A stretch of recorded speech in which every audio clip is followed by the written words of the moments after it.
नमस्कार, मैं हूं अर्चना कौशल और आप देख रहे हैं किसान उत्थान कार्यक्रम। आज बात प्रगतिशील किसानों की करेंगे।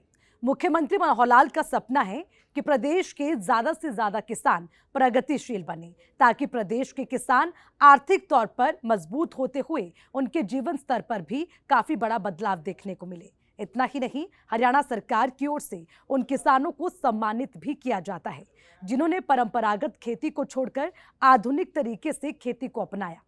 ऐसा कर किसान न सिर्फ अपनी आमदनी बढ़ा रहे हैं, बल्कि इससे प्राकृतिक संसाधनों का दोहन भी कम हुआ है। आज प्रदेश में मुख्यमंत्री मनोहर लाल की अपील पर प्रदेश के हजारों किसान परंपरागत खेती को छोड़कर प्राकृतिक खेती को अपना रहे हैं। तो चलिए ऐसे ही किसान से आज आपकी मुलाकात कराते हैं।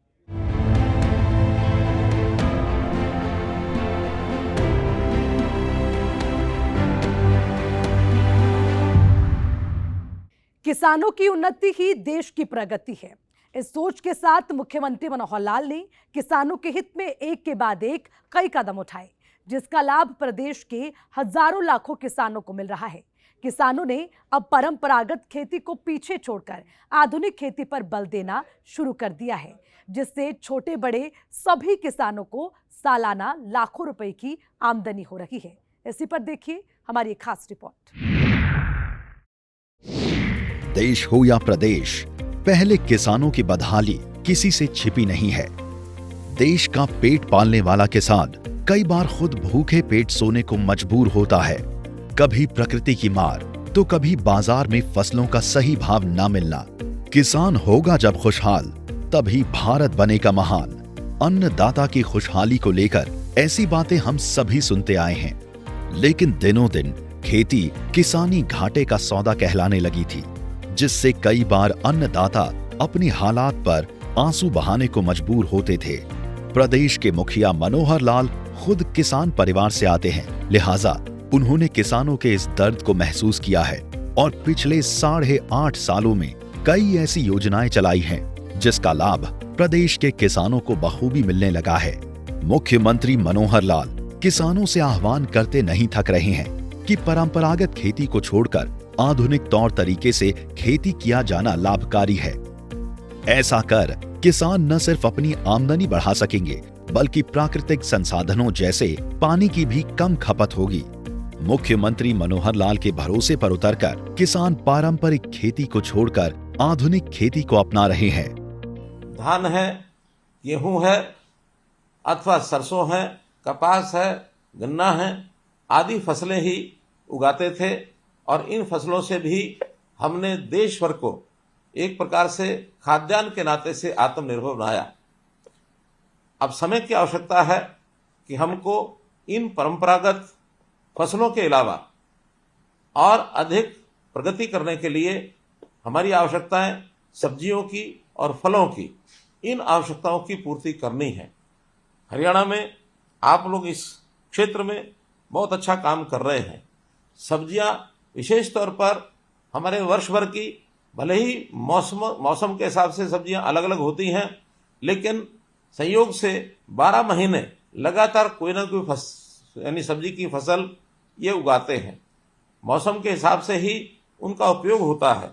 तो इन फसलों को उगाने के लिए आज आपकी प्रगति को दुनिया जानती है कि आप नई तकनीक अपना करके और अच्छी अच्छी सब्जियां, अच्छी फसलें ये उगाते हैं। उसकी बिक्री के लिए जैसा हमारी आवश्यकताएं, स्थानीय आवश्यकताओं को तुम पूरा करते ही हैं, लेकिन जहाँ बड़ी मार्केट है उसका भी हम एक प्रकार से पूर्ति करते हैं। दिल्ली और इसके आसपास एनसीआर का क्षेत्र ऐसा है जहां बहुत बड़ी खपत फलों की, सब्जियों की होती है।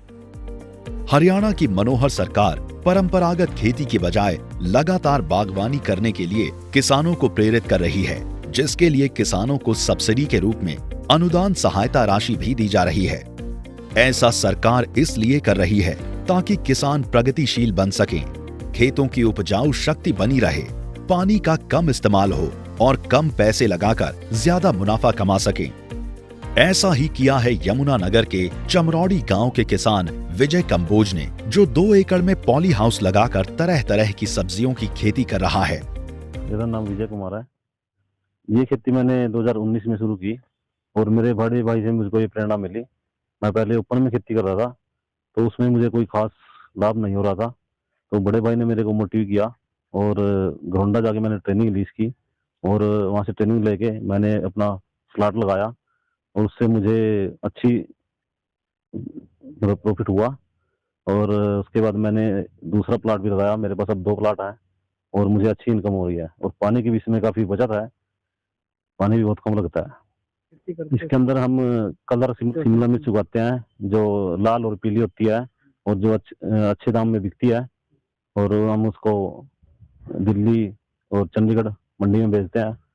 वहाँ से हमें अच्छे दाम मिलते हैं उसके। फूलों की खेती में भी अच्छा प्रॉफिट है, लेकिन उसकी हमारे मार्केट का ज़्यादा दूर है, तो हमें उसको ले जाने में दिक्कत आती है, क्योंकि उसको एसी गाड़ी में ले जा सकते हैं और ऐसे हम इतनी दूर ले जाने में वो फूल खराब हो जाएंगे, तो इसलिए हम उसकी खेती नहीं कर पाते। किसान पहले परंपरागत खेती करता था, लेकिन 2019 में वो अपने भाई से प्रभावित हुआ और उसने बागवानी विभाग से संपर्क किया, जिसके बाद घरौंडा में उसने ट्रेनिंग ली और 1 एकड़ में पॉली हाउस लगाया।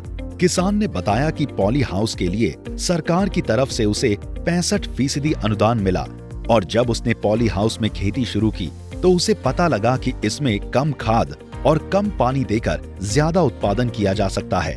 हाँ, सरकार ने हमारा काफी सहयोग किया। प्लाट हमें सिर्फ मतलब अपना 35% शेयर दिया और 65% शेयर जो है गवर्नमेंट ने दिया, और जिससे हमें आसानी से हम अपना प्लाट लगा सके। हाँ, सीड काफी महंगा है पॉली हाउस का जो है, और उसकी जो है गवर्नमेंट सीडलिंग पे सब्सिडी दे रही है और सीड्स पे नहीं दे रही है। हम डायरेक्ट सीड लगाते हैं जो काफी महंगा पड़ता है। मेरे अब 2 एकड़ में मेरे प्लाट लगे हुए हैं। मैं सरकार से कहना चाहूँगा कि हमारे यहाँ मंडी की अच्छी व्यवस्था की जाए, जिससे हमें सामान ले जाने में, अपना बेचने में आसानी हो। मुश्किलें तो मेन सीड में आ रही है। सीड जो है काफ़ी महंगा है और कई बार मंडियों में दाम अच्छे नहीं होते, तो हमें अपने सीड के पैसे भी पूरे नहीं होते। उनको मैं ये कहना चाहूँगा कि आप ओपन खेती बजाय प्रोटेक्टिव खेती में आए, जिससे आप अच्छी इनकम प्राप्त कर सकें।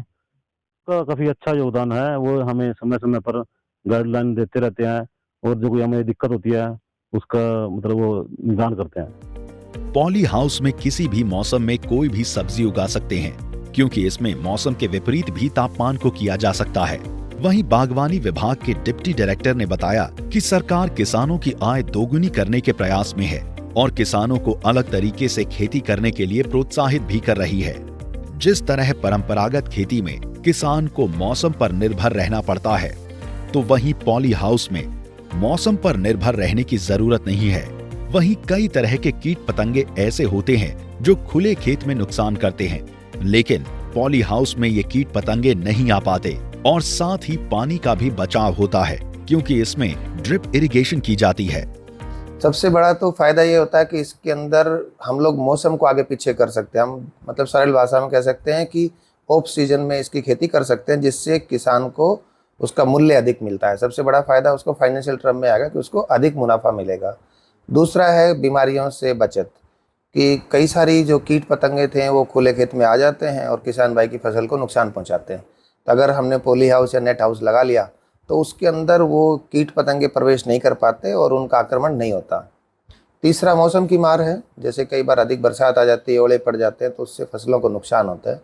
तो ग्रीन हाउस के अंदर उस सब नुकसान से बचा जा सकता है। पानी भी कम लगता है सर इसमें? हाँ बिल्कुल, इसके अंदर हमने कंपलसरी किया कि ड्रिप इरिगेशन का इस्तेमाल होगा, और ड्रिप इरिगेशन का इस्तेमाल करते हैं तो बूंद बूंद सिंचाई जाता है, तो खाद का भी समुचित मात्रा में इस्तेमाल होता है और पानी की बचत होती है।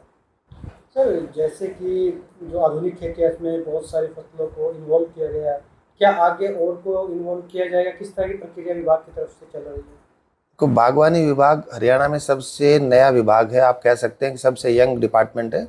हालांकि सरकार की तरफ से इस तरह खेती करने पर किसान का सहयोग तो जरूर किया जा रहा है, लेकिन फिर भी किसान को एक समस्या जरूर आ रही है। किसानों का कहना है कि खेत में वो फसल तो उगा पा रहे हैं, लेकिन इसकी बिक्री के लिए उन्हें दूर जाना पड़ता है। मुख्यमंत्री मनोहर लाल तो कितनी दफा किसानों से कह चुके हैं कि किसानों के पास कोई भी परेशानियां आएंगी तो सरकार की पहली प्राथमिकता होगी उस समस्या को दूर करना। देश के किसानों का आने वाली परेशानियों को दूर किया जा रहा है। प्रदेश के किसानों का आने वाली परेशानियों को दूर किया जा रहा है। ब्यूरो रिपोर्ट, सूर्या समाचार। हरियाणा की मनोहर सरकार की तरफ से मेरा पानी मेरी विरासत योजना के तहत किसानों को कम दाम में ज्यादा मुनाफा देने वाली खेती के लिए प्रेरित किया जा रहा है। ऐसा करने वाले किसानों को सरकार की तरफ से सब्सिडी के रूप में प्रोत्साहन राशि भी दी जाती है। इसी से प्रेरित होकर आज प्रदेश के युवा और किसान आधुनिक और प्राकृतिक खेती की ओर प्रोत्साहित हो रहे हैं।